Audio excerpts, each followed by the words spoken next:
Good morning दोस्तों, good afternoon, good evening, जिस time पर आप देख रहे हो। ठीक है। सो स्टूडेंट, जो वीडियो लेक्चर 2 था उसमें जो बताया था मैं स्टेट फंक्शन क्या होते हैं, स्टेट फंक्शन या स्टेट वेरिएबल, तो उसमें कुछ बच गया था, मतलब मैं भूल गया था कह सकते हैं आप, तो मैं उसे पहले मेंशन कर देता हूँ, उसके बाद हम आगे बढ़ेंगे। ठीक है। तो मैंने बताया था स्टेट वेरिएबल और स्टेट फंक्शन। स्टेट वेरिएबल और स्टेट फंक्शन, मैं ये बताया था स्टेट फंक्शन। ठीक है। सो उस दिन तो हम लोग वीडियो 2 में काफ़ी अच्छी तरह समझे हैं, तो आज समझते हैं कि स्टेट फंक्शंस क्या होते हैं। आज जो बताऊंगा उसमें state functions and path functions. ठीक है। और पाथ फंक्शन क्या होता है, पाथ फंक्शन। ठीक है। स्टेट फंक्शन क्या होता है और पाथ फंक्शन क्या होता है, तो बहुत सिंपल है। मैं इसे इरेज कर लेता हूँ और आपको एक ग्राफ बनाता हूँ, उस ग्राफ के बेस पर समझाता हूँ कि क्या होता है। इसे मान लीजिए पीवी। ठीक।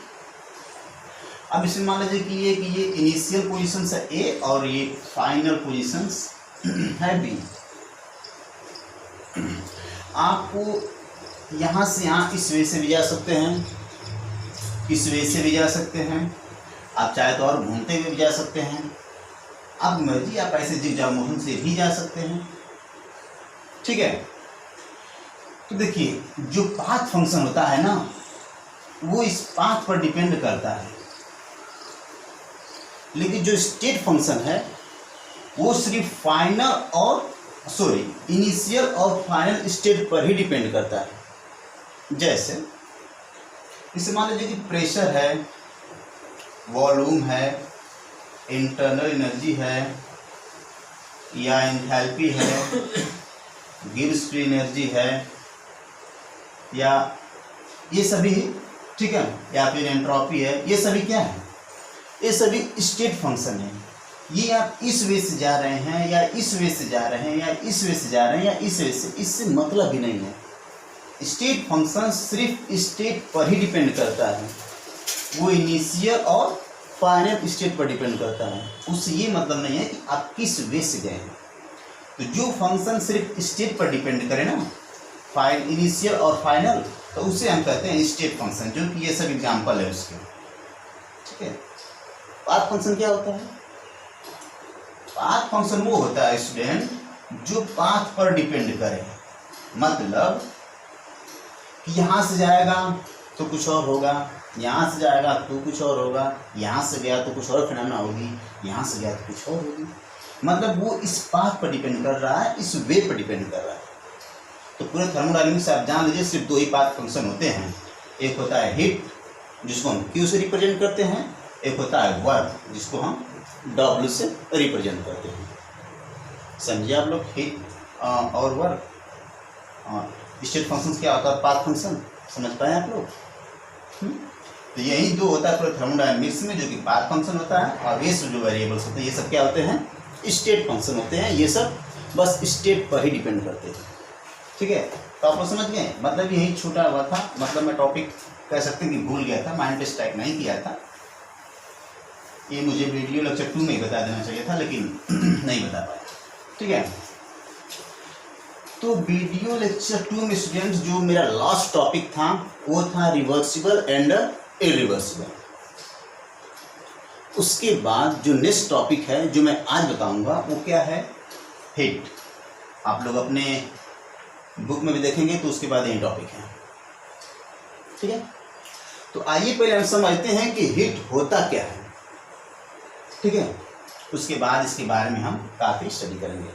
इससे ही कभी कभी क्वेश्चन आप लोग पूछ रह जाएगा, मतलब ऐसे ही इंटरव्यू, लाइक कहीं आप गए हो इंटरव्यू देने के लिए, जॉब के लिए, तो वहाँ पर ये पूछ सकते हैं कि हीट और टेम्परेचर में क्या डिफरेंस है, हीट क्या होता है या टेम्परेचर क्या होता है। ठीक है। पहले समझते हैं कि हीट क्या होता है। तो स्टूडेंट मान लेते हैं कि एक सिस्टम है, पहले मैं हीट समझा रहा हूँ होता क्या है, उसके बाद इसके आगे बढ़ेंगे। ठीक। मान लीजिए कि सिस्टम है, इसका टेम्परेचर मान लीजिए कि 25 डिग्री सेल्सियस है। ठीक है। और इधर सराउंडिंग है, मान लेते हैं कि इसका टेम्परेचर 20 डिग्री सेल्सियस है, ठीक है। तो टेम्परेचर अब सिस्टम से सराउंडिंग की तरफ फ्लो होगा, मतलब इधर से उधर जाएगा, ठीक है। तो इस सिस्टम का जो एनर्जी होता है ना स्टूडेंट, तो ये एनर्जी देखिए, सिस्टम की एनर्जी क्या होती है मैं आगे बताऊंगा। शायद आज इस लेक्चर का, इस वीडियो लेक्चर का लास्ट टॉपिक इंटरनल एनर्जी ही होगा, मैं प्रयास करूँगा मैं वहाँ तक बताऊँ।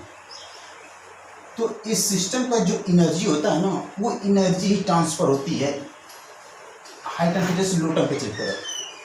तो जो एनर्जी ट्रांसफ़र होती है ना, उसी को हम हीट कहते हैं, समझ रहे हैं आप लोग।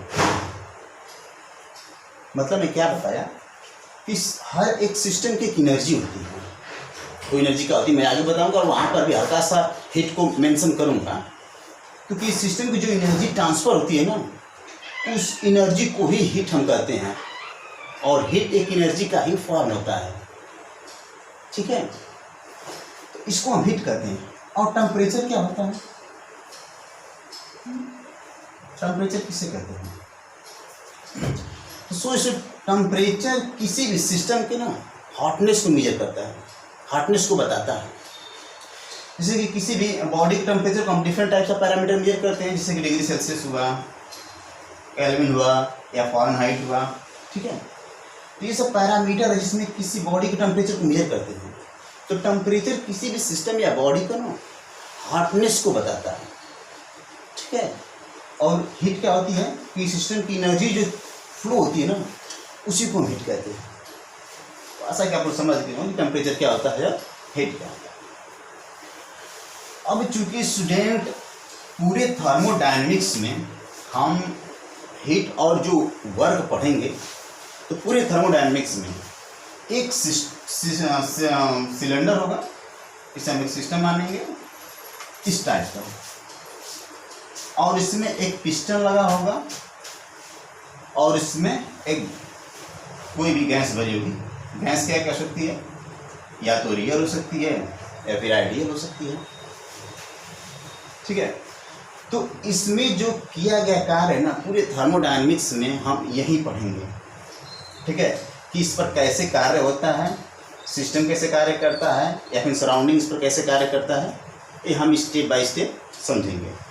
पूरे इस थर्मोडायनेमिक्स चैप्टर में हम लोगों को यही पढ़ना ही होता है, वर्क और हीट के रिस्पेक्ट में, ठीक है। सुना, अब आइए हीट के कुछ सिस्टम के लिए साइन कन्वेंशन के बारे में पढ़ते हैं। जैसे एकदम ध्यान दीजिएगा, आज का वीडियो लेक्चर काफ़ी इंपॉर्टेंट है। अगर आज को नहीं समझ में आए तो कोई थर्मोडायनेमिक्स कोई मतलब नहीं पढ़ने का। आज एकदम कंसंट्रेट होकर सुनेगा आप लोग, क्योंकि आज का वीडियो लेक्चर काफ़ी इंपॉर्टेंट है, ठीक है। तो मान लीजिए कि एक सिस्टम है, ठीक है,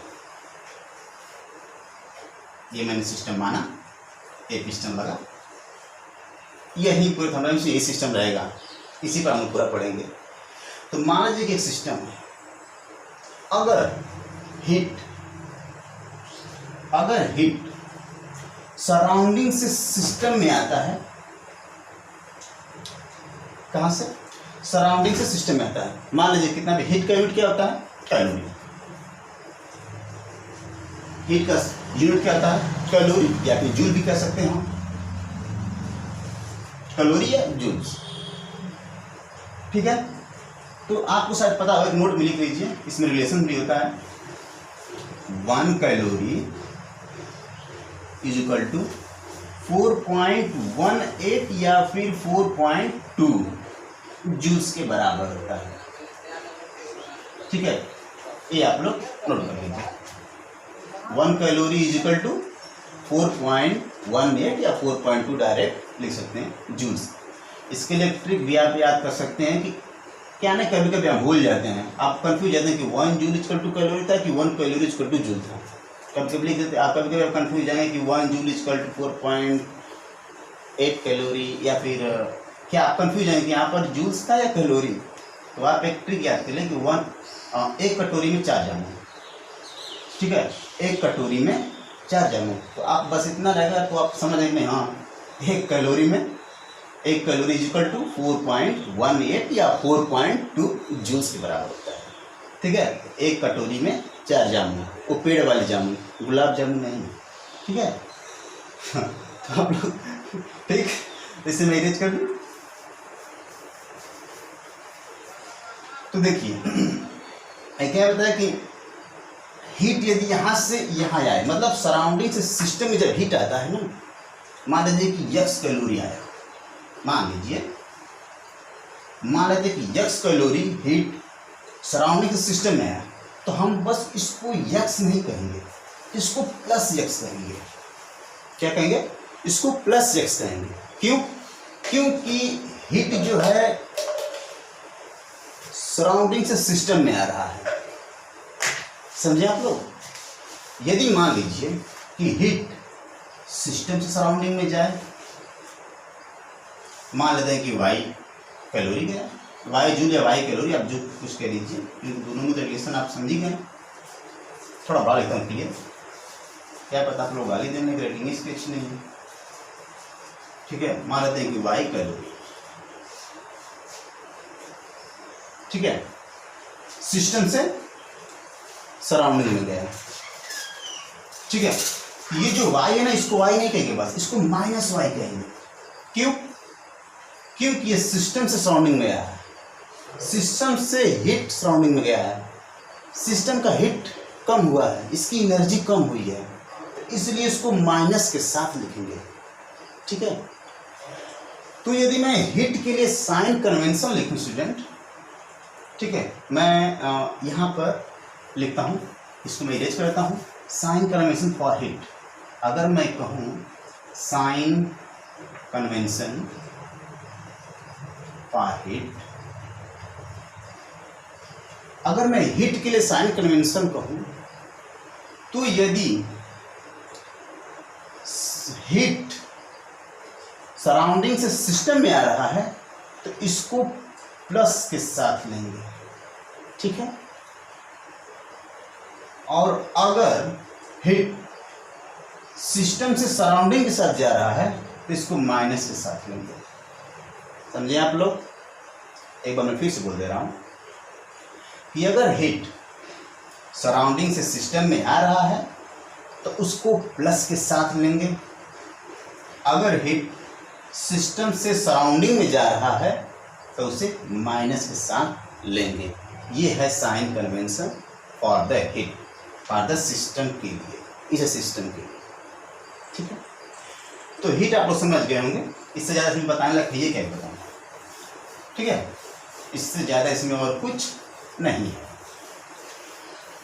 तो हीट के बाद आप लोगों का जो नेक्स्ट टॉपिक है, जो एकदम मोस्ट इम्पोर्टेंट है, वर्क, वो समझेंगे। इसके बाद हमें जो पढ़ना है स्टूडेंट, जो नेक्स्ट टॉपिक है वर्क। अब वर्क का भी साइन कन्वेंशन पढ़ेंगे, ठीक है। इससे पहले हम जानते हैं कि वर्क, हम सिस्टम में वर्क कैसे पढ़ते हैं। जैसे मान लीजिए आप लोग 10th में पढ़ चुके होंगे, फिजिक्स में आप लोग पढ़े होंगे वर्क बराबर क्या होता है। चूँकि डायरेक्ट बताऊंगा थोड़ा कंफ्यूज होंगे, लेकिन मैं वहाँ से लिंक करता हूँ तो आप लोगों को मजा आएगा पढ़ने में। वर्क W से रिप्रेजेंट करते हैं, इधर तो आप जानते होंगे, F/dl cos थीटा, यही आप लोग पढ़े होंगे, ठीक है। एडीएल क्या है? डिस्प्लेसमेंट है, डिस्प्लेसमेंट क्या है? डिस्प्लेसमेंट है। और थीटा क्या है? डिस्प्लेसमेंट और फोर्स के बीच में लगने वाला, डिस्प्लेसमेंट और फोर्स के बीच का एंगल है। जैसे मान लीजिए कि ये ग्राउंड है, इसमें कोई बॉडी रखी हुई है, इस पर कोई फोर्स लगाए हैं, इधर डिस्प्लेसमेंट, ऐसे बाकी बात है, जैसा का बात है, जितना जहाँ पे काट रहा है जो एंगल बन रहा है, ठीक है। तो उसी बीच का जो एंगल यही थीटा है, ठीक है। ये डिस्प्लेसमेंट और ये फोर्स, इसके बीच का जो एंगल है वही ये थीटा है, ठीक है। तो ये आप फिजिक्स में पढ़े होंगे, अच्छे से पढ़ेंगे इसे। ये रहा वर्क, लेकिन यहाँ पर हम वर्क कैसे पढ़ेंगे? तो यहाँ पर जो वर्क है वो थोड़ा अलग है। वो क्या है समझिए उसे। यहाँ का जो वर्क है थोड़ा सा अलग है। यहाँ पर वर्क जो है ना स्टूडेंट, हम एक यहीं से समझाता हूँ कि पहले पिस्टन लूँगा, थोड़ा सा पिस्टन अब अच्छा से बनाना पड़ेगा।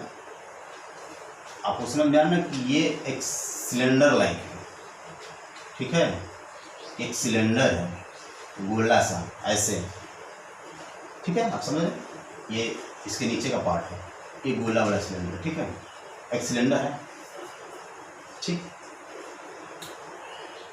तो यहाँ पर जो वर्क का फार्मूला होता है मैं लिख देता हूँ, वो मैं इसको प्रूफ करूँगा कि कैसे आया है। आज बहुत मज़ेदार टॉपिक है आज का। -PEXT मतलब ये होता है कि प्रेशर जो क्या है, एक्सटर्नल प्रेशर ले रहे हैं। उसके बाद DV, यही है वर्क का फार्मूला। W थोड़ा अच्छे से लिखो, यही वर्क का फार्मूला है। इसको बोला जाता है प्रेशर वॉल्यूम वर्क। इसको क्या बोलते हैं हम लोग, यहाँ पे देता हूँ प्रेशर वॉल्यूम वर्क। ये प्रेशर वॉल्यूम वर्क है और वही उसका क्या है, ये फार्मूला है, ठीक है। अब ये वर्क क्या होता है इस सिस्टम के रिस्पेक्ट में, पहले इससे हम समझ लेते हैं कि वर्क होता है क्या, उसके बाद मैं इसे ड्राइव करूँगा, ठीक है। अब मान लीजिए स्टूडेंट की इधर प्रेशर जो यही एक्सटर्नल प्रेशर है, ये क्या है, एक्सटर्नल प्रेशर EXT, ठीक है। इसके एक इंटरनल प्रेशर भी होगा ये। अब मान लीजिए कि ये प्रेशर नीचे से प्रेशर मान लेते हैं कि ये प्रेशर ज़्यादा है, हाँ, तो ये प्रेशर ज़्यादा है, तो ये पिस्टन की ये मूवेबल है ही है, इतना तो आपको पता है, बताया हूँ मैं, मूव करता है। तो अगर नीचे का प्रेशर ज़्यादा है तो इसको ऊपर क्या करेगा, प्रेशर ऊपर उठा देगा ना, ऊपर उठा देगा। तो मतलब ये हुआ कि ये सिस्टम के द्वारा कार्य किया गया है। क्योंकि ये सिस्टम खुद अपने प्रेशर से इसको ऊपर उठा रहा है। लेकिन अगर हम लोग ऊपर से प्रेशर लगाएं इस पिस्टन पर, इस पर लगाएं, तो ये नीचे आएगा। तो उस समय जो वर्क किया गया होगा वो हम वर्क कर रहे हैं और पिस्टन पर वर्क हो रहा है, मतलब सराउंडिंग से वर्क किया गया पिस्टन को। समझे आप लोग? मैं ये बताया कि अगर मान लीजिए कि ऊपर प्रेशर ज़्यादा है, ऊपर प्रेशर ज़्यादा क्या होगा, या तो सराउंडिंग से प्रेशर लग रहा है ज़्यादा, तो सराउंडिंग में हम लोग भी तो हैं, हम लोग उससे क्या किए, प्रेशर डाले इस पर, तो ये नीचे आया तो वर्क हुआ। वो वर्क क्या हुआ मैं भी प्रूव करूँगा। बस आप इतना जान लीजिए कि वर्क कैसे हो रहा है सिस्टम में, बस इतना समझ गए। तो इसे ड्राइव करूँगा मैं स्टेप बाय स्टेप, एकदम कंसाइज में से आप लोग समझ जाएंगे। तो हम ऊपर से प्रेशर डाले तो हमने सिस्टम पर वर्क किया, और या तो सिस्टम अपना प्रेशर इसका ज़्यादा है तो ये ऊपर उठा रहा है, तो सिस्टम ने वर्क किया, ठीक। आप लोग समझ रहे कि सिस्टम वर्क कर रहा है तो क्या हो रहा है, और हम वर्क कर रहे हैं तो कैसे हो रहा है। अब मैं ड्राइव करूँगा तो आप लोग समझ जाएंगे। मैं इसे थोड़ा सा अच्छा और फिगर बनाता हूँ ताकि ड्राइव करने में मुझे थोड़ा आसानी हो। इसको मैं इरेज कर लूँ क्या, इसको मैं इरेज से ऊपर ले देता हूँ, ये वर्क को मैं और ऊपर ले देता हूँ क्योंकि यार यही टॉपिक है, ठीक है। इसका जो फार्मूला होता है -PEXT DV, ठीक है। इसको ड्राइव करना है, और इस सिस्टम जो बनाऊंगा ये समझ में आप लोगों को आना चाहिए। समझ में नहीं आया तो कोई मतलब नहीं है ना पढ़ाने का। फिर पिस्टन लगा दिया, ये पिस्टन है, ठीक है। ऊपर का मैं PEXT PI, ठीक है। अब देखिए, अब मैं एक एक कदम कैसे प्रूव कर रहा हूँ। मान लीजिए कि हम ऊपर से प्रेशर लगा रहे हैं, लेकिन ये जो पिस्टन है, ये वाला जो बाउंड्री पिस्टन है, पिस्टन ऊपर उठ के यहाँ पर आ गया। मान लीजिए, क्योंकि हम कल्पना करके इन पढ़ाएंगे और कल्पना करके हम लोग आगे बढ़ेंगे। प्रैक्टिकल तो भी कर नहीं रहे हैं, मैं पूरा फील करा दूंगा। मान लीजिए कि ये यहाँ से आ गया, इसकी डिस्टेंस जितना ट्रेवल किया वो dl है, यहाँ से और यहाँ के बीच का डिस्टेंस dl। ठीक है, चूंकि हम लोग वर्क बराबर पढ़ते हैं एफ डी एल, ये डिस्प्लेसमेंट ही है स्टूडेंट, कंफ्यूज मत होना, dl cos थीटा। ठीक है, आप बताइए प्रेशर इक्वल टू क्या होता है? यह पान ए होता है कि नहीं? अगर प्रेशर का हम लोग डिफिनेशन जानना चाहेंगे तो क्या बोलेंगे कि यूनिट एरिया पर लगने वाले फोर्स को ही प्रेशर कहते हैं। क्या? यूनिट एरिया पर लगने वाले फोर्स को ही प्रेशर कहते हैं। तो हम F equal to P A लिख सकते हैं खूब शौक से। ठीक,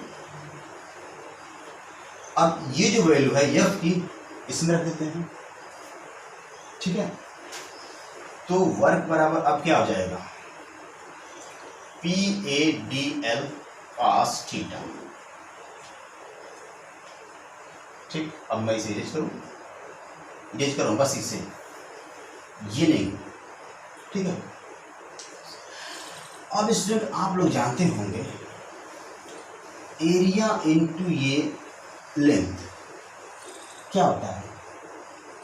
dv के बराबर होता है।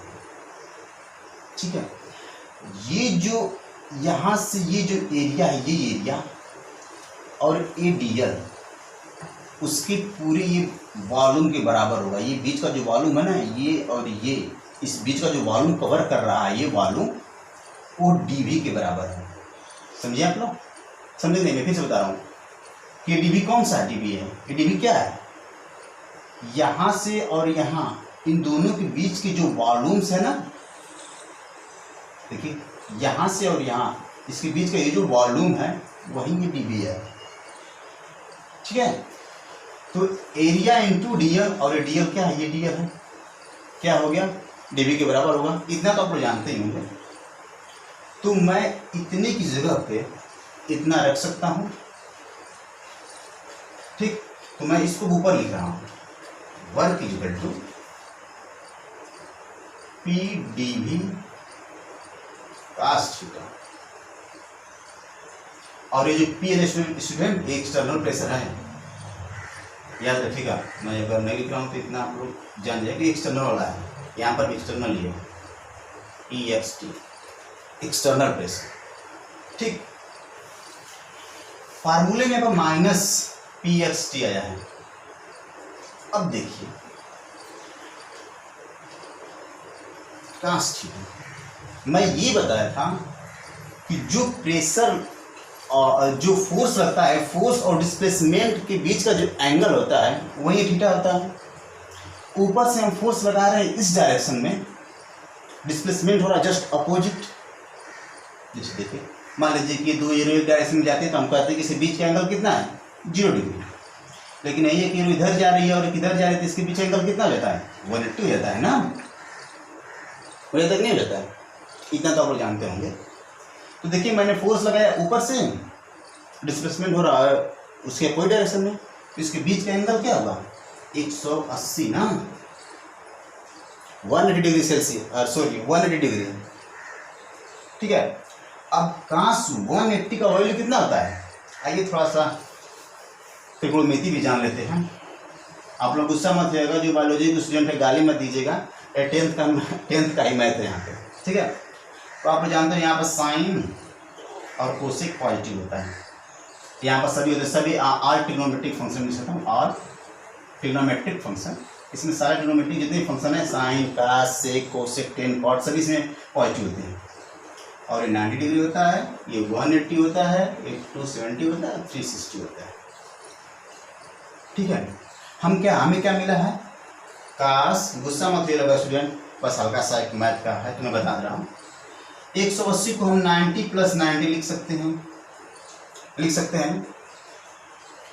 कास चेंज होता है साइन में और 90 के साथ चेंज भी होता है। इतना आप लोगों को पता होगा, क्लास 10th में ट्रिग्नोमेट्री में सब पढ़े हैं आप लोग।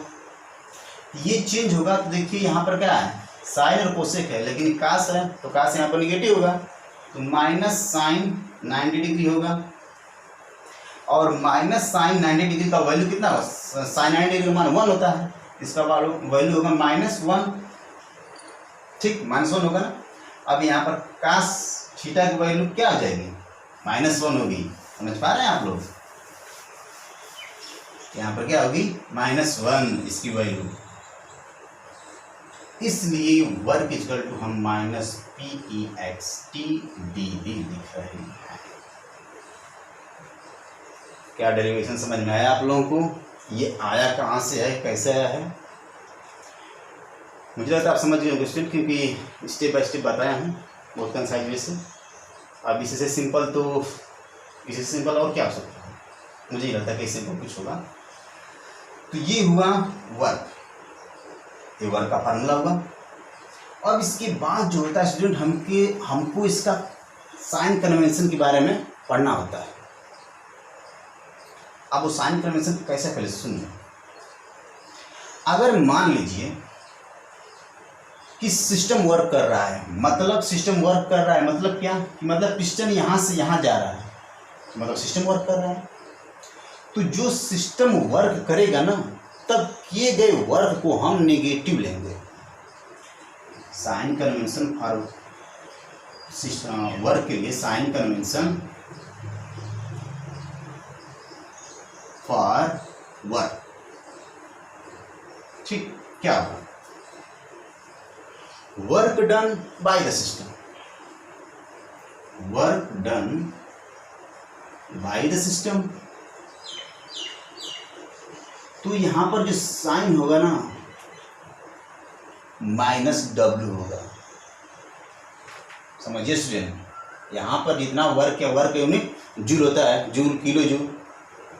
तो मान लीजिए कि वर्क हो रहा है 10 जूल, अब कौन कर रहा है, सिस्टम खुद कर रहा है, तो उसको हम बस 10 जूल नहीं लेंगे, बस उसको हम 10 जूल्स नहीं लेंगे, इसको -10 जूल लेंगे।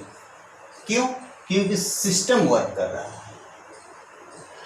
अगर यदि हम सिस्टम पर वर्क करें, मतलब हम सिस्टम पर वर्क करेंगे तो क्या होगा, मान लीजिए पिस्टन यहाँ आता, हम प्रेस करेंगे तो मान लीजिए कि यहाँ पर आ गया उसका पिस्टन, समझ रहे हैं, नीचे आ गया।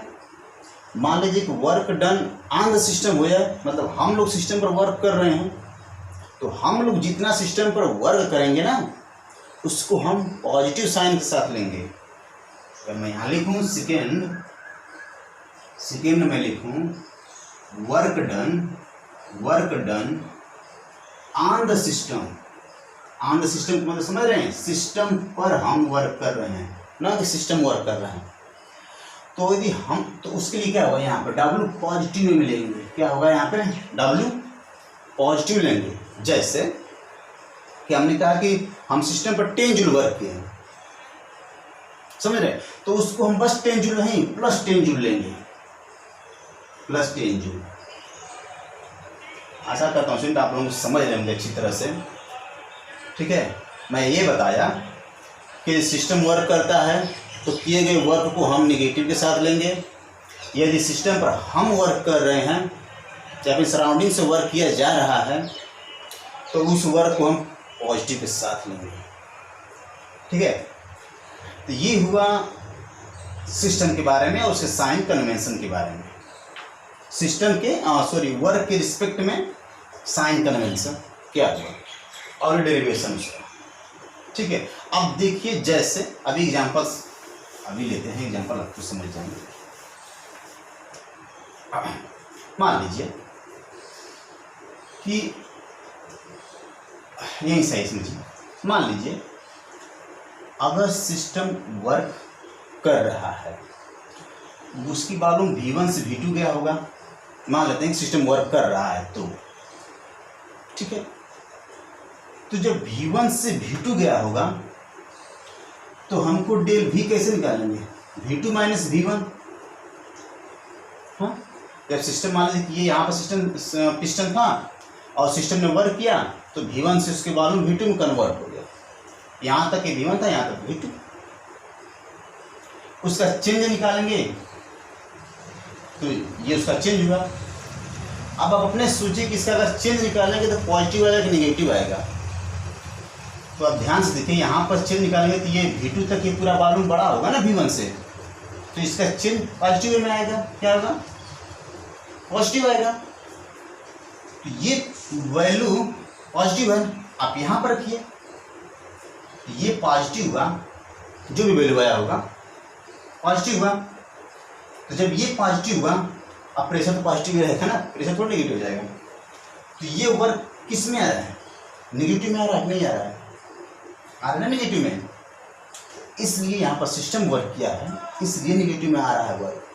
अब मान लीजिए कि हम सिस्टम पर वर्क किए हैं, मान लीजिए, तो अब ये V2 यहाँ पर चला आएगा ना, अगर यहाँ से हम प्रेस किए तो यहाँ पर आ गया V2।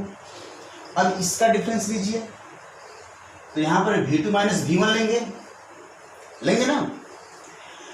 तो यहाँ पर देखिए, चूंकि ये वॉल्यूम कम है और ये वॉल्यूम ज़्यादा है, तो छोटे में से यदि हम बड़े को माइनस करेंगे तो यहाँ पर जो आएगा वॉल्यूम ना, वो नेगेटिव में आएगा। यहाँ पर जो कुछ भी वॉल्यूम है वो नेगेटिव में आएगा। मैं नेगेटिव साइन बस रिप्रेजेंट कर दिया, जो भी वॉल्यूम आएगा वो नेगेटिव में आएगा, वॉल्यूम नेगेटिव में आया। अब ये नेगेटिव यहाँ पर आप पुट करिए, तो जब इसका ये नेगेटिव हो गया और ये नेगेटिव मल्टीप्लाई करके क्या हो जाएगा, पॉजिटिव हो जाएगा, पॉजिटिव हो जाएगा ना। तो किया गया वर्क क्या हो गया, पॉजिटिव। तो पॉजिटिव कैसे हुआ, क्योंकि हमने उस पर वर्क किया। तो हमने वर्क किया तो हमको जो वर्क ऑब्टेंड हो रहा है सिस्टम के लिए क्या हो रहा है, पॉजिटिव। और सिस्टम जो वर्क कर रहा है तो उससे जो वर्क मिल रहा है वो क्या होगा, नेगेटिव। आप लोग समझे कि पॉजिटिव नेगेटिव कैसे आ रहा है। आशा करता हूँ आप समझ ही गए होंगे, क्योंकि समझ गए होंगे इसमें है क्या, जो नहीं समझ पाए। ये रहा पूरा वर्क के बारे में, इसके साइन कन्वेंशन के बारे में, और ये सिलेंडर में कैसे वर्क हो रहा है। सिलेंडर वर्क कर रहा है तो पिस्टन कैसे ऊपर जा रहा है, हम वर्क कर रहे हैं तो पिस्टन कैसे नीचे जा रहा है, और उस सेंस में जो हमको वर्क मिल रहा है कौन सा पॉजिटिव है कौन सा नेगेटिव है, ये आप लोग समझे होंगे। ठीक है, थोड़ा पानी पी लूँ यहाँ से।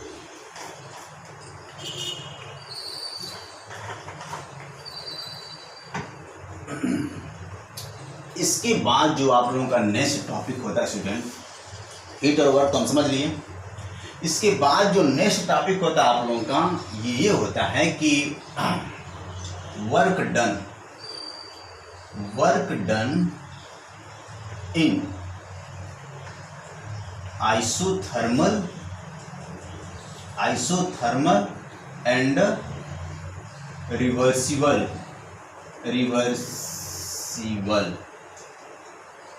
अरे यार क्लियर नहीं लिखा रहा इधर, reversible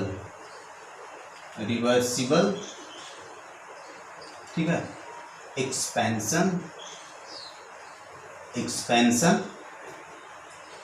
for an ideal gas.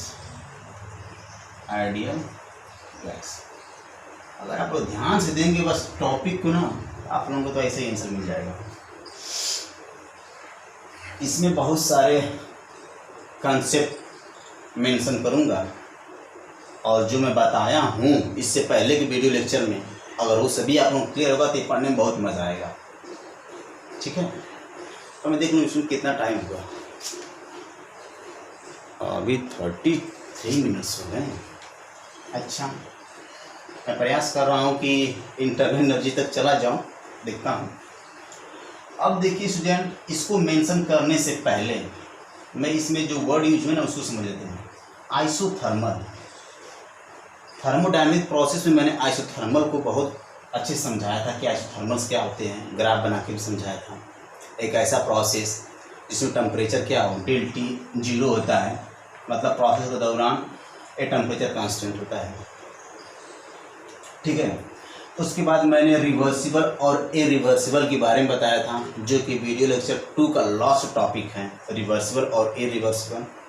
तो आप लोग इसे भी आशा करता हूँ कि आप लोगों के माइंड में होगा कि क्या होता है रिवर्सिबल और क्या होता है इरिवर्सिबल प्रोसेस। ठीक है, सो वही सब है। तो अब हम समझते हैं, यहाँ पर देखिए एक्सपेंशन भी लिखा है। तो जब एक्सपेंशन लिखा है इसका मतलब क्या हुआ, इसका मतलब ये हुआ कि सिलेंडर ये है, ये सिलेंडर है, ठीक है। अब एक्सपेंड हो रहा है, तो एक्सपेंशन का मतलब क्या होगा, ये यहाँ से यहाँ आया होगा। हाँ, कल्पना कीजिए, इसको मैं डायरेक्ट लाइन से बनाता हूँ ताकि आप लोग समझ में, दोनों में ऐसा होगा तो कंफ्यूज हो जाएंगे कि कौन सा इसका वो कंडीशन। ऐसे बनाना ताकि आपको समझ में आए कि यहाँ से यहाँ गया है, यहाँ से यहाँ गया है, मतलब एक्सपेंशन हुआ है। अब ये एक्सपेंशन हुआ है स्टूडेंट, इसका मतलब क्या हुआ है, सिस्टम कार्य किया है। इसका मतलब क्या हुआ, सिस्टम कार्य किया ना, जब एक्सपेंड कर रहा है सिस्टम कार्य किया होगा, ठीक है। अब हमने पढ़ा क्या स्टूडेंट, वर्क बराबर हमने क्या पढ़ा है, -PEXT dV, यही पढ़ा है। चूंकि स्टूडेंट इसमें एक क्या भरा गया है, आइडियल गैस भरी, मैंने लिखा है लास्ट में फॉर एन आइडियल गैस, इसमें आइडियल गैस फील हुआ है, ठीक है। इसमें क्या है, आइडियल गैस फील हुआ है, ठीक। अब इसमें क्या है देखिए, मान लेते हैं कि V1 से V2 गया होगा, V1 से V2 गया होगा। क्योंकि मैंने यहां पर लिखा है रिवर्सिबल, इसका मतलब क्या हुआ, ये यहां से यहां डायरेक्ट नहीं गया होगा, ये कई स्टेप में गया होगा।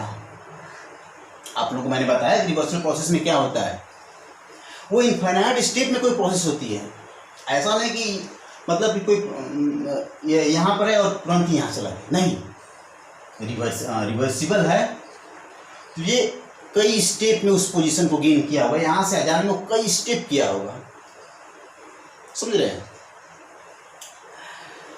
तो स्टूडेंट यहाँ पर जो हम पढ़ते हैं, देखिए कंफ्यूज मत होइएगा, क्योंकि मैं ये बता चुका हूँ, इसलिए आशा करता हूँ कि आप लोग उसको समझ रहे होंगे, ठीक है। तो मैं वहाँ पर जब पढ़ा रहा था रिवर्सिबल प्रोसेस स्टूडेंट, तो वहाँ पर आप लोग फिर से जाके आप लोग देख लीजिएगा कि मैंने क्या बोला है। वहाँ पर ये बोला है कि उस टाइम पर जो P एक्सटर्नल होता है ना, वो वेरिएबल होता है। देखिए मैं एक एक शब्द को, एक एक कड़ी को एकदम तोड़ के बता रहा हूँ, ठीक है।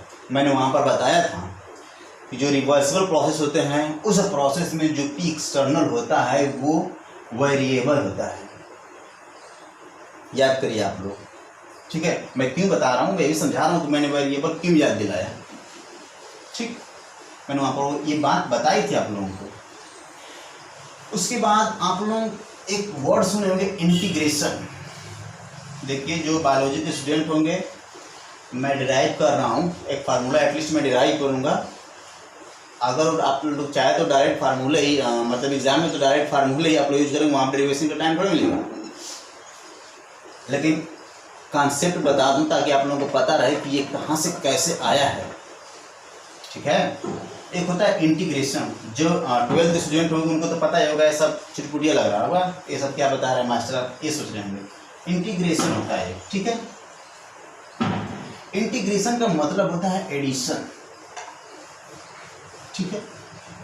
जैसे स्टूडेंट ये यहाँ से यहाँ क्या होगा, तो ऐसा नहीं है इसके पीछे कोई स्टेप V डैश रहा होगा, V1 डैश, कोई V1 डबल डैश, कोई V1 ट्रिपल डैश, उसके बाद V2 चला गया होगा, समझ रहे हैं आप लोग, कई स्टेप में न गया होगा क्योंकि रिवर्सिबल है। तो स्टूडेंट इसको मैं DV को या तो मैं V1 plus V1 dash V2 dash ऐसे लिख दूं, पूरा मैं ऐड कर दूं, या फिर मैं V1 से V2 को V1 से लेके V2 तक का DV के रिस्पेक्ट में इंटीग्रेशन कर दूं, या तो यहां से यहां मैं ऐड कर दूं, वो एक स्टेप है, या तो मैं इंटीग्रेशन कर दूं, वो एक स्टेप है। तो एडिशन जो होता है बहुत लंबा प्रोसेस, मान लीजिए कि 1000 2000 स्टेप हो तो आप ऐड करते रहेंगे, मोर देन इनफाइनाइट स्टेप भी हम लोग कभी कभी बोलते हैं, लेकिन हम इंटीग्रेशन कर दें तो बस ये फर्स्ट रूल है इंटीग्रेशन, ठीक है। तो मैं यहाँ पर इंटीग्रेशन करता हूँ, या तो मैं ऐड करूँ या तो इंटीग्रेशन करूँ, तो मैं इंटीग्रेशन करता हूँ, क्योंकि इंटीग्रेशन ही बेस्ट वे है, ठीक है। तो मैं मान लेता हूँ कि PEXT इंटीग्रेशन मैं कर रहा हूँ, ये इंटीग्रेशन का सिंबल है, ठीक है। 11th के स्टूडेंट कंफ्यूज ना हो, वो लोग जब 12th में जाएंगे तो इंटीग्रेशन और डिफरेंशिएशन पढ़ेंगे, पूरे ढंग से पढ़ेंगे, उसके बाद ये सब चिटपुटिया लगेगा। मैं आप लोग एटलीस्ट में लास्ट में फार्मूला याद कर लीजिएगा, लेकिन अगर 12th के स्टूडेंट देख रहे हैं तो उनके लिए अच्छा है, और चूँकि डेरिवेशन है तो मैं तो कराऊंगा ही, ठीक है। तो मान लेते ये V1 से V2 गया है, चेंज हुआ है, ठीक है, और यहाँ dV है, ठीक। अब आप लोग इंटीग्रेशन पढ़े होंगे स्टूडेंट, चूँकि 11th के स्टूडेंट होंगे, गाली मत देना, ठीक है, क्योंकि अभी आप लोग 11th के मैथ्स में इंटीग्रेशन डिफरेंशिएशन नहीं है, उसमें तो ट्रिग्नोमेट्री और अदर स्कूल फंक्शंस हैं, सीरीज वगैरह हैं, तो वहाँ पर ये तो आप लोगों को देखने को नहीं मिलेगा। लेकिन क्या है स्टूडेंट, मजबूरी है, ये है, बता रहा हूँ। आप लोग जब इंटीग्रेशन पढ़े होंगे तो उसमें आप लोगों के पढ़ाया गया और कुछ कॉन्सेप्ट में कि जो कांस्टेंट होते हैं ना, कांस्टेंट, उसको इंटीग्रेशन से बाहर निकाल लेते हैं, लेकिन जो वेरिएबल होते हैं, ध्यान सुनिए मेरी बात को, जो वेरिएबल होते हैं वो इंटीग्रेशन में पार्टिसिपेट करते हैं, उनका इंटीग्रेशन होता है, उनको आप बाहर नहीं निकाल सकते। तो स्टूडेंट आपको पता है कि P क्या है, वेरिएबल है, जो कि मैं अभी बताया कि P क्या है, वेरिएबल है, तो इसलिए P को हम इस इंटीग्रेशन से बाहर नहीं निकाल सकते, इसका भी इंटीग्रेशन होगा। समझे आप लोग? यदि ये कांस्टेंट होता तो बाहर निकाल देते हैं, और अभी वो कंडीशन आएगा, प्रयास करूँगा कि आज वो कंडीशन ला दूँ, उस कंडीशन तक पहुँच जाऊँ। लेकिन यहाँ पर P क्या है, वेरिएबल है, तो इसको हम इंटीग्रेशन से बाहर नहीं निकाल सकते, ठीक। और इसमें भरी हुई जो गैस है वो क्या है, आइडियल गैस है। आइडियल गैस का इक्वेशन क्या होता है, PV = nRT, ठीक। अब मैं P की वैल्यू निकाल दे, P बेटा, ठीक है, PEXT एक्सटर्नल इक्वल टू क्या हो जाएगा, nRT/V हो जाएगा। अब ये P की वैल्यू ना स्टूडेंट, यहाँ पर हम लोग पुट अप करेंगे, एकदम एक एक वर्ड को एकदम अच्छे से एक्सप्लेन कर रहा हूँ, आप लोगों को आना चाहिए। अगर आप लोग नहीं समझ पाते तो यहाँ पर मेरी इंसल्ट है, इतना समझ लीजिए बस। माइनस V1 से V2 nRT/V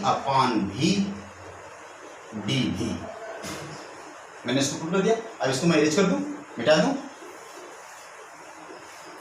ideal gas equation लिखा था, ठीक है। अब देखिए, मैंने अभी बताया कि जो कांस्टेंट होते हैं उसको इंटीग्रेशन से बाहर लेते हैं, और आपको पता है कि ये n क्या है, नंबर्स ऑफ मोल, ये क्या है, गैस कांस्टेंट, और T क्या है, यहाँ पर T वेरिएबल नहीं है, T भी क्या है, कांस्टेंट है। ध्यान दीजिए, यहाँ पर आइसोथर्मल प्रोसेस, मतलब प्रोसेस में T कांस्टेंट है, मैं पहले ही बताया था और यहाँ पर भी बता रहा हूँ। इसलिए ये सब क्या होंगे, इतने पार्ट बाहर निकलेंगे। तो मैं ऊपर का इरेज कर लेता हूँ, चूँकि स्टूडेंट बोर्ड बहुत बड़ा नहीं है इसलिए मुझे दिक्कत होती है, तो मैं ऊपर का ये स्टेप इरेज कर लूँ, इरेज कर लेता हूँ। काफ़ी मैं धीरे धीरे पढ़ा रहा हूँ, एक एक स्टेप को एकदम समझा के पढ़ा रहा हूँ, ठीक है। तो W बराबर क्या होगा, माइनस nRT V1 से V2, वॉल्यूम चेंज हुआ है, 1/V dV, ठीक, समझे आप लोग। अब इसे इरेज कर दूं। अब इसका इंटीग्रेशंस करेंगे हम लोग जब ना, आपसे मैं बता देता हूं कि यहाँ पर मैं एक सिंपल आप लोगों को 11th के स्टूडेंट आप लोगों के लिए इसका वैल्यू होता है ln x, ये इंटीग्रेशंस है। इसका इंटीग्रेशंस अगर 1/x है और dx से रिस्पेक्ट में करवा रहे हैं तो ln x आता है, इसका इंटीग्रेशन से ये, ठीक है। अगर मान लीजिए कि लिमिट दिया गया है, जिससे कि x1 से x2 अगर मान लीजिए कि लिमिट गया है, ठीक, मान लीजिए, तो इसको हम ऐसे करेंगे और लिमिट लगा देंगे x1 x2, उसके बाद हम लिमिट रख देंगे। लिमिट रखने का रूल्स क्या होता है, हाई सीमा माइनस हाई वैल्यू अपॉन लो, ठीक है। तो हाई सीमा माइनस लो सीमा, जैसे कि x2 माइनस ln x1 ऐसे लिखेंगे, ठीक है, फॉर द 11th स्टूडेंट। तो उसी तरह यहाँ पर देखिए, मैं इसको इरेज करता हूँ, ठीक है। उसी तरह यहाँ पर देखिए, इसका क्या होगा ln v, और इसका लिमिट क्या है v1 से v2, समझे आप लोग। ये W चल रहा है बेटा, वर्क निकाल रहा हूँ। अब उसके बाद वर्क बराबर क्या होगा माइनस nRT। अब ये लिमिट पुट करूं, ln v को v2 माइनस ln v1, ठीक, लिमिट मैंने पुट कर दिया। उसके बाद आप लोग कुछ लॉस के रूल पढ़े होंगे बेटा, लॉग से कुछ रूल पढ़ेंगे। इसके हम क्या लिख सकते हैं, आशा करता हूँ कि आप लोगों को पता होगा, माइनस nRT, इतना तो आप लोग जानते हैं। इसको ln v2 अपॉन v1 लिख सकते हैं, ये लॉग का रूल होता है, समझे आप लोग। इसको मैं इरेज करूँ यहाँ से, अगर आप लोग इतना स्लो लिख रहा हूँ कि आप लोग चाहे तो वीडियो पॉज करके लिख सकते हैं, तो मैं इसे अभी इरेज कर रहा हूँ।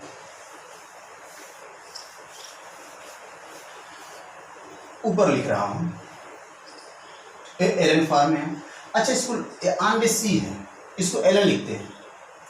अब इसको लॉग फॉर्म में कन्वर्ट करेंगे तो क्या करेंगे, इसको लॉग फॉर्म में कन्वर्ट कर देते हैं, 2.303 से मल्टीप्लाई कर देते हैं, तो ये लॉग में हो जाएगा, लॉग ऑन बेस 10, ठीक है।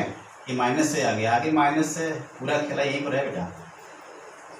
nRT log v2 upon v1, ये रहा आपका पूरा डेरिवेशन इस कंडीशन के लिए। आइसोथर्मल प्रोसेस हो, रिवर्सिबल हो, एक्सपेंड कर रही हो गैस, आइडियल गैस हो, उसके लिए ये फॉर्मूला है, ठीक। अब यहाँ पर माइनस आया है, इससे आप क्या समझ रहे हैं कि ये गैस एक्सपेंड हो रही है, किया गया वर्क निगेटिव में है, ठीक है। अब मान लीजिए, अब आप लोग माइंड में रखिए, अगर गैस कंप्रेस कर तब क्या होगा, गैस यदि कंप्रेस हो तब क्या होगा। कंप्रेस मतलब हम लोग उस पर काम करें, हम पिस्टन को नीचे ले जाएं, हम दबाएं, हम लोग सिस्टम पर वर्क करें, तब क्या होगा। तो जब हम लोग वर्क करेंगे ना उस पर, तो वहाँ पर वॉल्यूम जो होगा, यहाँ पर क्या है, यहाँ पर v2 v1 से बड़ा है। देखिए यहाँ से आ गया तो पूरा v2 इतना है, v1 इतना ही है, तो यहाँ पर लाग की जो वैल्यू आएगी पॉजिटिव में आएगी। तो पॉजिटिव में आएगी, तो पॉजिटिव और माइनस आप मल्टीप्लाई करेंगे तो निगेटिव हो जाएगा, किया गया अगर निगेटिव हो गया। अगर मान लीजिए कि हमने कंप्रेस किया और मान लीजिए कि यहाँ तक आ गया, यहाँ तक है, इसी कंडीशन में मैं बात कर रहा हूँ, यहाँ आ गया, अगर v2 यहाँ पर हो गया तब क्या होगा, तब यहाँ पर जो v2 है ना बेटा, v1 से छोटा हो जाएगा। और जब आप वैल्यू यहाँ पर रखेंगे तो v2 का मान छोटा है, v1 का मान बड़ा है। देखिए यहाँ पर v1 इतना है और v2 इतना है, तो v2 का मान छोटा रखेंगे और v1 का मान बड़ा रखेंगे। आप डिवाइड करेंगे तो मान लेते हैं लॉग वैल्यू कुछ समथिंग पॉइंट में आएगा ना। देखिए ऊपर छोटा नीचे बड़ा, तो पॉइंट में ही वैल्यू है, चाहे जो कुछ वैल्यू, मान लीजिए पॉइंट x है, तो आप पॉइंट की कोई वैल्यू निकाल के देख लीजिए। आप मान लीजिए कि लॉग 0.9 0.5, आप कोई की वैल्यू निकाल के देख लीजिए। तो जो वैल्यू आप पॉइंट में वैल्यू का आप लॉग लेंगे तो उसका मान निगेटिव में आएगा। किसमें आएगा, निगेटिव में। तो जो वैल्यू निगेटिव में आएगा यहाँ पे, अब वो निगेटिव और ये निगेटिव मल्टीप्लाई करेंगे तो क्या बन जाएगा, पॉजिटिव। तो वर्क पॉजिटिव आ गया, कंप्रेस किए तो वर्क पॉजिटिव आ गया ना। तो पॉजिटिव क्यों आया, क्योंकि हमने उस पर वर्क किया।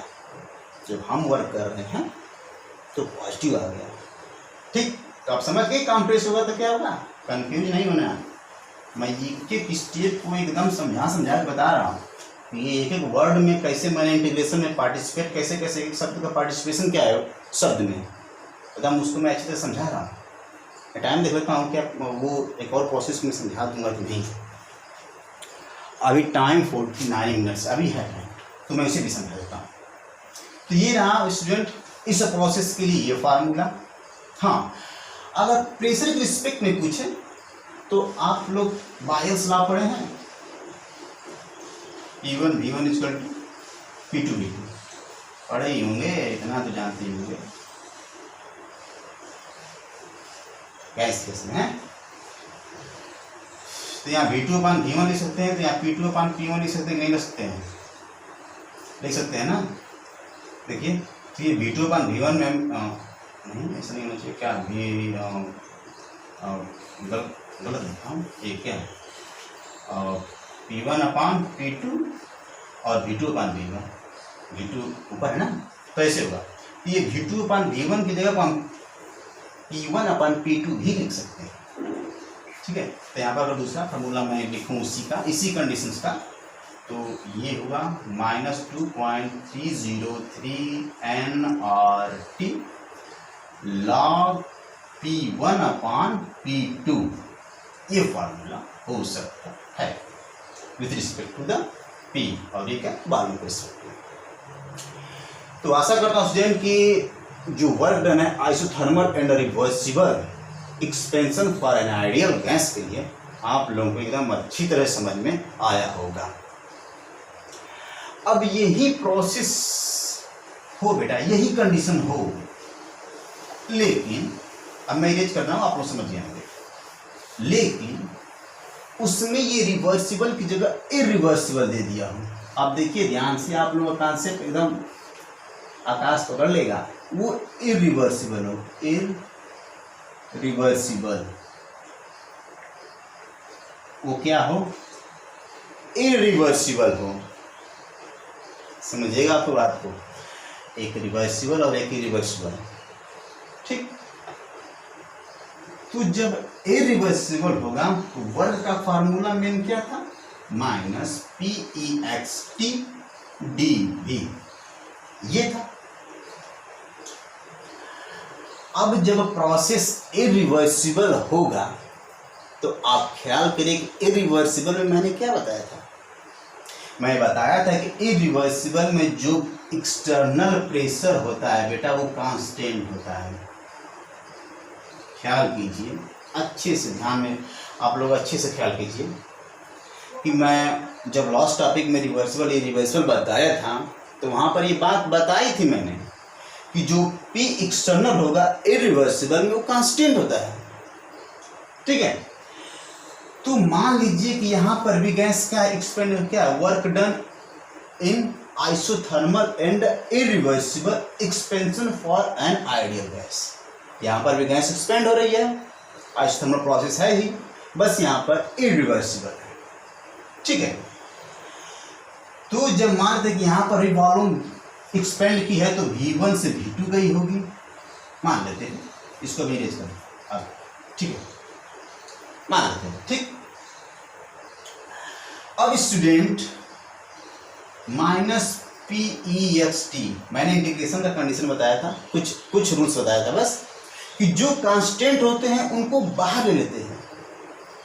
तो यहाँ पर भी चेंज वॉल्यूम को V1 से V2 करेंगे, लेकिन P यहाँ पर कांस्टेंट है क्योंकि ये इरिवर्सिबल प्रोसेस है, इसलिए ये क्या है, कांस्टेंट है, इसलिए मैं इसको इंटीग्रेशन से बाहर ले रहा हूँ।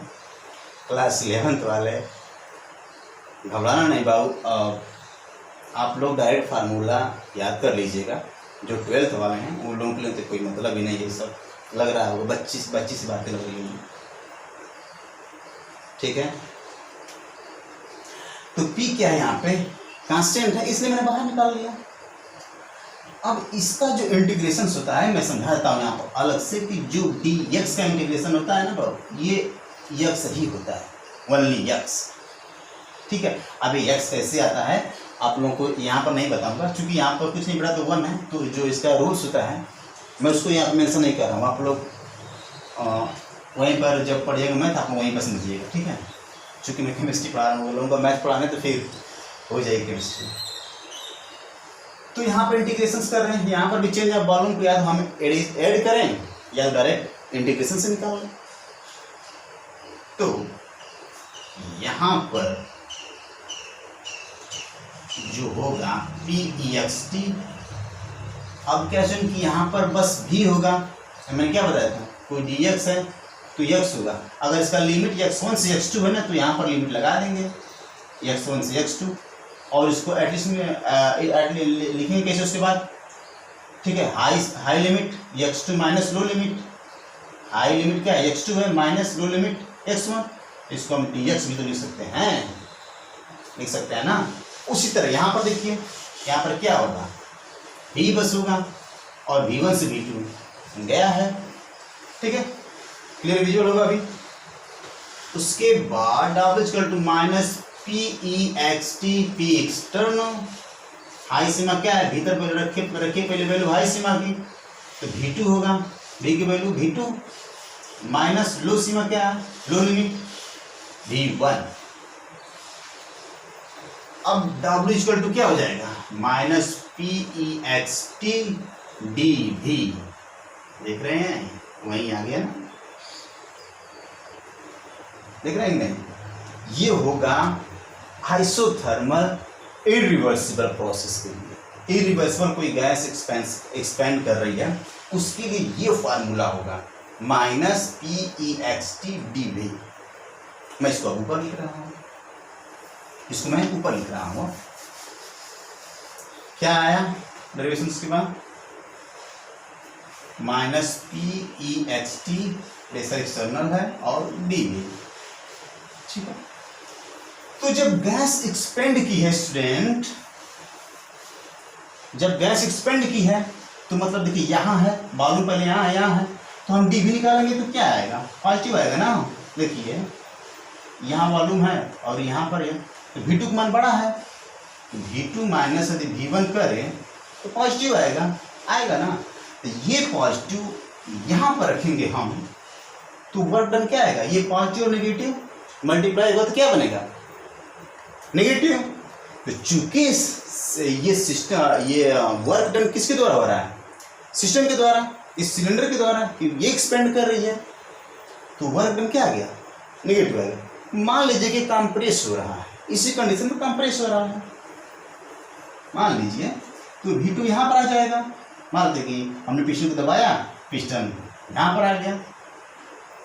अब V2 माइनस V1 करेंगे तो क्या होगा, देखिए, अब V2 माइनस V1 करेंगे, देखिए ये इतना है और ये बड़ा है, तो ये छोटा यहाँ, ये V2 और बड़ा, तो नेगेटिव साइन बड़ा इसके साथ है, तो यहाँ पर dV क्या आएगा, नेगेटिव के साथ आएगा। तो ये निगेटिव वैल्यू यहाँ पर रखेंगे जब, तो ये नेगेटिव और एक माइनस ये नेगेटिव मल्टीप्लाई कर क्या बना देंगे, पॉजिटिव बना देंगे ना। तो चूंकि ये वर्क किस में आ गया, पॉजिटिव में आ गया, क्योंकि हमने सिलेंडर को ऊपर से प्रेस किया है, हमने सिस्टम पर वर्क किया है, ये गैस कंप्रेस हुई है, ठीक है, तो इसलिए वर्क डन क्या हुआ, पॉजिटिव हुआ। क्या आप लोग ये समझ पाए कि मैंने ये दो प्रोसेस लिया था, जिसमें कि यहाँ पर रिवर्सिबल था और एक इरिवर्सिबल था, उसमें प्रेशर का जो कंडीशन है स्टूडेंट वो मेन है कि प्रेशर किसमें कांस्टेंट और किसमें वेरिएबल है, और उसकी वजह से कैसे हमने फार्मूला ड्राइव कर रहे हैं, वेरिएशंस क्या है, दोनों में अंतर क्या है, ठीक है, ये जानना बहुत जरूरी है। इसके बाद जानते हैं फर्स्ट लॉ ऑफ थर्मोडायनेमिक्स आता है, उसके बाद इंटरनल एनर्जी आता है आप लोगों के सिलेबस में जो सीक्वेंस है, लेकिन मैं पहले इंटरनल एनर्जी बताऊंगा, उसके बाद फर्स्ट लॉ ऑफ थर्मोडायनेमिक्स बताऊंगा, क्योंकि मुझे लगता है कि पहले इंटरनल एनर्जी बताना बेहतर होगा। मेरी जुबान रखा रही, पानी थोड़ा सा ले लें।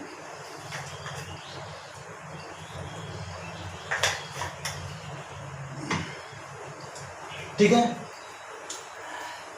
मैं क्या बोला कि इसके बाद जो आप लोगों के सिलेबस में टॉपिक है वो फर्स्ट लॉ ऑफ थर्मोडायनेमिक्स है, लेकिन उसके बाद इंटरनल एनर्जी है, लेकिन मैं पहले इंटरनल एनर्जी बताऊंगा, उसके बाद फर्स्ट लॉ ऑफ थर्मोडायनेमिक्स बताऊंगा। तो आप लोग ये जितना बताया उतना समझ पाए आप लोग कि कैसे कैसे वेरी कर रहा है और क्या है वर्क, कैसे वर्क है। साइन कन्वेंशन वर्क के लिए क्या था, साइन कन्वेंशन हीट के लिए क्या था, समझ पाए आप लोग, समझे। अब आइए स्टूडेंट समझते हैं इंटरनल एनर्जी, उसके बाद हम पढ़ेंगे। आज इंटरनल एनर्जी तक ही पढ़ते हैं। फर्स्ट आफ्टर हम शायद नेक्स्ट लेक्चर से स्टार्ट करेंगे, ठीक है। तो पहले जान लेते हैं कि जो इंटरनल एनर्जी होती है ना, होती क्या है।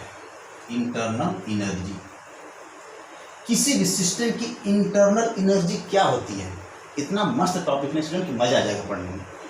जैसे आप लोग को कहीं अगर आप जॉब के लिए जाएं तो इंटरव्यू में आप लोग से पूछा जाता है कि हम इंटरनल एनर्जी डायरेक्ट क्यों नहीं निकालते हैं, हम इसका चेंज ही क्यों निकालते हैं। ये पहला प्रश्न बन जाता है यहाँ से। तो पहले हम जानते हैं कि इंटरनल एनर्जी होती क्या है। इतना समय लगे, एक सेकेंड स्टूडेंट, 1 आवर हो गया। सो क्या करूँ, इंटरनल एनर्जी बताऊँ या फिर नेक्स्ट वीडियो से स्टार्ट करूँ। मुझे लगता है कि नेक्स्ट से स्टार्ट करना चाहिए, ठीक है स्टूडेंट। आज यहीं तक। इंटरनल एनर्जी की सिस्टम क्या होती है ना, अगर अच्छे से टाइम नहीं मिलेगा तो ऐसे मज़ा नहीं आएगा, क्योंकि टॉपिक बहुत मस्त है। इंटरनल एनर्जी क्या होती है, किसको कहते हैं इंटरनल एनर्जी, किस सिस्टम का इंटरनल एनर्जी किसको कहते हैं। तो अगर ऐसे कम टाइम में बताऊँगा तो मज़ा नहीं आएगा। मैं चाहता हूँ इसको थोड़ा सा कम से कम थोड़ा टाइम लेके इसको बताऊँ, अच्छे से बताऊँ, एकदम कंसाइज वे से, कि आप लोगों को कन्फ्यूजन दूर हो। और यहाँ पर भी जब इंटरनल एनर्जी में बताऊँगा ना, तो वहाँ पर हल्का सा भी ये भी मेंशन करूँगा थर्मो की हीट क्या है, ठीक है। इंटरनल एनर्जी कौन सा, वो क्या हीट है, वो एनर्जी का फॉर्म है तो क्या है, क्या ट्रांसफ़र होता है, वो यहाँ पर हल्का सा मेंशन करूँगा। आप लोगों का हीट का अगर कुछ कन्फ्यूजन होगा तो भी क्लियर हो जाएगा, ठीक है। सो नाउ स्टूडेंट, आज यहीं तक। नेक्स्ट क्लास में मैं मिलते हैं तब नेक्स्ट क्लास में, ठीक है। सो आप लोग मन से पढ़ते रहिए। अगर कोई भी कंफ्यूजन हो रहा है तो देखिए, जो वीडियो रिकॉर्ड होता है ना स्टूडेंट, चूँकि अगर लाइव क्लास होता है तो उसमें थोड़ा सा किसी टॉपिक के थोड़ा सा मतलब कि एक एक्स्ट्रा शब्द बोला जा सकता है, थोड़ा टाइम ले सकते हैं आप। लेकिन जब वीडियो रिकॉर्ड होता है ना, उसमें बोले गए हर शब्द बहुत ही इंपॉर्टेंट होते हैं। अगर मेरा एक एक शब्द आप लोग ध्यान से सुनेंगे तो कन्फ्यूजन क्रिएट हो ही नहीं सकता, ध्यान से आप सुनेंगे तो। क्योंकि जो कुछ मैं बोला एकदम वो इम्पोर्टेंट वर्ड होते हैं, इम्पोर्टेंट शब्द होते हैं, समझ रहे हैं आप लोग। तो आप लोग कोई भी कन्फ्यूजन कहीं हो रहा है तो आप लोग प्रयास कीजिए कि आप बैक होकर देख लीजिए, क्या पता मैंने उसको बहुत अच्छे से बताया होगा। तो एक एक शब्द को आप ध्यान से सुनेंगे तो कन्फ्यूजन तो क्रिएट नहीं हो सकता, इतना तो गारंटी देता हूँ। अगर ऐसे ही 2 ईयर्स की स्पीड में देखेंगे तो मे भी हो सकता है कन्फ्यूजन क्रिएट, ठीक है। सो स्टूडेंट, आज यहीं तक, मिलते हैं नेक्स्ट क्लास में। तब तक आप सब लोग बहुत बहुत धन्यवाद। आप लोग मन से पढ़ते रहिए।